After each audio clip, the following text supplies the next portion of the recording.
हिमाचल प्रदेश इस समय एक ऐसे दौर से गुजर रहा है जहां राजनीतिक विमर्श और प्राकृतिक आपदा दोनों ही समान गति से सुर्खियों में है। प्रदेश में 11 दिसंबर को सुक्खू सरकार अपने 3 साल पूरे करने जा रही है, लेकिन इससे पहले ही नेता प्रतिपक्ष और पूर्व मुख्यमंत्री जयराम ठाकुर ने सरकार के जश्न या समारोह पर सवाल उठा दिए हैं।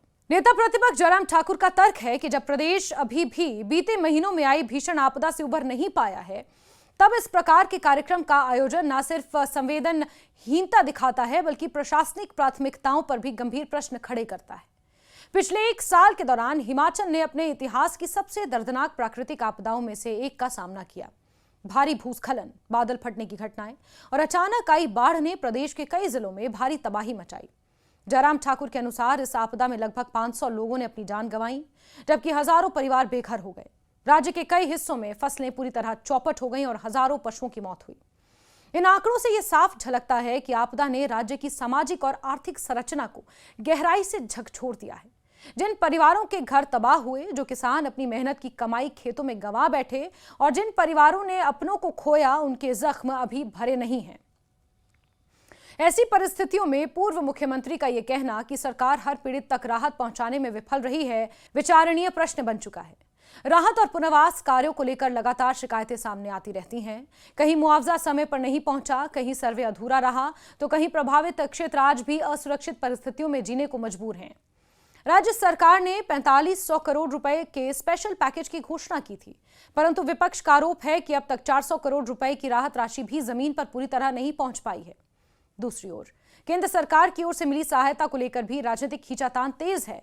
जयराम ठाकुर ने दावा किया कि साल 2023 से अब तक हिमाचल को आपदा राहत के नाम पर 5500 करोड़ रुपए से अधिक की राशि प्रदान की जा चुकी है। इसके साथ ही एनडीआरएफ और एसडीआरएफ के तहत लगभग 225 करोड़ रुपए अग्रिम तौर पर जारी किए गए, ताकि राज्य तत्काल राहत कार्यों को अंजाम दे सके। साथ ही यह भी कहा गया कि प्रधानमंत्री नरेंद्र मोदी द्वारा हिमाचल को 1500 करोड़ अतिरिक्त देने की जो घोषणा की गई है, वो पत्थर की लकीर है और प्रदेश को इस राशि का एक एक पैसा जरूर मिलेगा। ऐसे में विपक्ष की ये मांग कि मुख्यमंत्री को केंद्र से मिली राहत राशि का पूरा लेखा जोखा सार्वजनिक करना चाहिए, राजनीतिक विमर्श में एक महत्वपूर्ण मुद्दा बनकर उभर चुका है। इन सभी आरोपों प्रत्यारोपों के बीच सबसे बड़ा सवाल यह है कि क्या वास्तव में सरकार के 3 साल पूरे होने के अवसर पर जश्न मनाना उचित है। विपक्ष का मत है कि जब हजारों परिवार आज भी अस्थायी आश्रयों में रह रहे हों, जब किसान अपनी बर्बाद फसलों का मुआवजा पाने के लिए दफ्तरों के चक्कर काट रहे हों, जब स्कूल, सड़कें और पुल कई स्थानों पर अब भी टूटी हालत में पड़े हों, तब जश्न के आयोजन से गलत संदेश जाता है। संकट के समय संवेदनशीलता और जिम्मेदारी प्रशासन की सबसे बड़ी पहचान होती है और ऐसे में सरकारी समारोह का भव्य आयोजन जनता के बीच असंतोष को जन्म दे सकता है। हालांकि यह भी सच है कि किसी भी सरकार का अपना कार्यकाल पूरा होना उसकी उपलब्धियों के मूल्यांकन का अवसर भी होता है। सुक्खू सरकार अपने 3 साल की उपलब्धियों को जनता के सामने रखना चाहती है, चाहे वो पुरानी पेंशन बहाली का निर्णय हो, आर्थिक सुधारों के प्रयास हो या पर्यटन और इंफ्रास्ट्रक्चर के क्षेत्र में किए गए कदम हो। लेकिन यहाँ प्रश्न उपलब्धियों का नहीं बल्कि समय का है। राज्य अभी तक आपदा से उबरने की प्रक्रिया में है और संवेदनशील माहौल में जश्न का आयोजन राजनीति से ज्यादा भावनात्मक पक्ष से जुड़ाव का विषय बनता जाता है। प्रदेश के लिए वर्तमान समय बेहद चुनौतीपूर्ण है। सरकार का प्राथमिक कर्तव्य होना चाहिए कि वो राहत और पुनर्वास कार्यों को तेज गति से आगे बढ़ाए, प्रभावितों तक मुआवजा समय पर पहुंचे, पुनर्निर्माण कार्य पारदर्शिता के साथ हों और आपदा से संबंधित हर फैसले में जनता की पीड़ा को सर्वोपरि रखा जाए। साथ ही ये भी आवश्यक है कि राज्य और केंद्र सरकार एक दूसरे पर आरोप लगाने के बजाय समन्वय और सहयोग की भावना से कार्य करें, क्योंकि आपदा जैसी परिस्थितियां राजनीति से कहीं ऊपर होती हैं। हिमाचल प्रदेश में कांग्रेस पार्टी की सरकार के 3 वर्ष का कार्यकाल पूरा होने जा रहा है और 3 वर्ष के कार्यकाल में हिमाचल प्रदेश में प्राकृतिक आपदा के कारण भी बहुत बड़ी क्षति हुई जानमाल की, और उसके पश्चात हिमाचल प्रदेश में कांग्रेस की सरकार जो सुक्खू जी के नेतृत्व में चल रही है, वो आपदा के नाम पर बहुत सारी बातें कर रही है। मैं इस बात को लेकर के हैरान हूं कि जहां 2023 में बहुत बड़ी आपदा के कारण बहुत सारे लोगों की जिंदगी चले गई और 2024 में भी और उसके बाद 2025 में अब की बार लगभग हिमाचल प्रदेश में 480 लोगों की जिंदगी चले गई इस आपदा में। कांगड़ा में 35 लोग की जिंदगी गई है, कुल्लू में 36 लोगों की जिंदगी गई है, 12 लोगों की जिंदगी शिमला जिला में गई है और बिलासपुर में 33 लोगों की जिंदगी गई है। और मैं ये भी कहना चाह रहा हूं, सुंदरनगर में घटना हुई तो वहां 7 लोगों की जिंदगी गई, लेकिन सरकार का कोई मंत्री वहां तक नहीं पहुंच पाया। 16 लोगों की जिंदगी एक बस के ऊपर पहाड़ गिरने से बिलासपुर में हुई, लेकिन उसके बावजूद भी एक भी,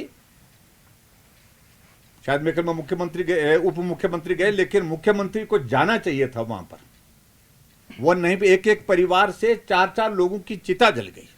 अगर आपदा के प्रति इतनी संवेदनशीलता अगर वर्तमान कांग्रेस पार्टी की सरकार में है, तो मुझे लगता है कि मुख्यमंत्री को स्वयं जाना चाहिए था, उन परिवारों से मिलने के लिए जाना चाहिए था। कांगड़ा जिला में बहुत सारे लोगों की जिंदगी, अगर मैं कहूंगा, अगर सबसे ज्यादा सबसे पहले अगर शुरुआत हुई तो कांगड़ा जिला से हुई थी। शायद 25 या 26 जून की बात है, जहां एक प्रोजेक्ट में काम करने वाले लोग जो हम वहां पर बह गिर के चले गए थे। चंबा में मणिमहेश की यात्रा चल रही थी, उस मणिमहेश की यात्रा के दौरान 17 लोगों की जिंदगी चली गई। इतनी सारी घटनाएं होने के बावजूद भी अभी तक हिमाचल प्रदेश में जो आपदा प्रभावित इलाके हैं वहां पर जो है पूर्ण रूप से ना तो सड़कें रिस्टोर हो पाई है, ना वाटर सप्लाई स्कीम्स हो पाई हैं, ना पावर सप्लाई हो पाई है। लेकिन उसके बावजूद भी हिमाचल प्रदेश की सरकार जश्न मनाने के लिए तैयारी कर रही है। सरकार की ओर से ऐलान होता है कि हिमाचल प्रदेश में कांग्रेस पार्टी की सरकार के 3 साल का कार्यकाल पूरा हो रहा है और 3 साल का कार्यकाल का उपलब्धियों का जश्न हम मंडी में मनाएंगे।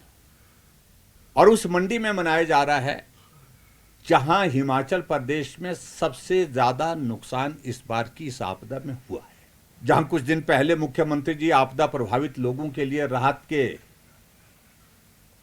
वितरण के लिए गए थे, लेकिन उस सारी चीज को लेकर के भी अलग कहानी है कि बहुत सारे लोग वहां पर जिनके घर चले गए थे उनको राहत नहीं मिल पाई है। लेकिन अगर मैं कांग्रेस पार्टी की सोच की अगर मैं बात कहूं, पूरा प्रदेश इस बात को लेकर के हैरान है।